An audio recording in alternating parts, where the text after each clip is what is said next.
Hindi ko pinangarap maging dayuhan sa sariling lupa. Pero sa bayan kong ito, tila walang puwang para sa mahirap. Hindi ko ginustong lumayo. Ngunit paano kung sa sarili mong bayan, nawala na ang pag-asa? Sa sahig ng banyagang tahanan, luha ang kasama ng basahan. Bawat patak ng pawis may kwento ng pangungulila. Sa bahay naman, anak kong lumaki sa larawan. At sa bawat tawag, tinatago ko ang pagod. Ngiti sa harap ng lente, pilit kong pinapakita. Sa ospital ng dayuhan, nagbabantay ng mayaman.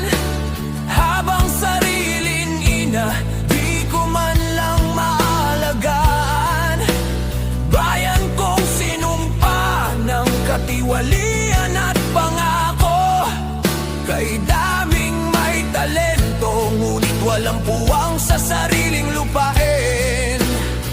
Sa gitna ng ingay ng mga pagawaan, tahimik akong umiyak.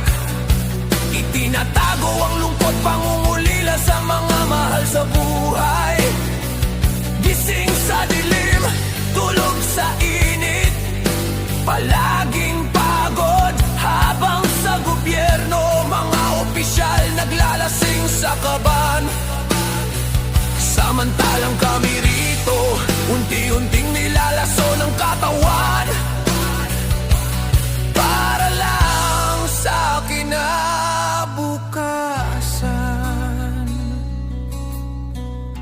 Hindi ako bayani. Ako'y biktima ng sistema. Kung matino lang sana ang nagpapatakbo ng pamahalaan, di ko kailangang iwan ang bayan kong mahal. Di na kailangang lumayo o makisama sa dayuhan. Tinig sa malayo, sa dulo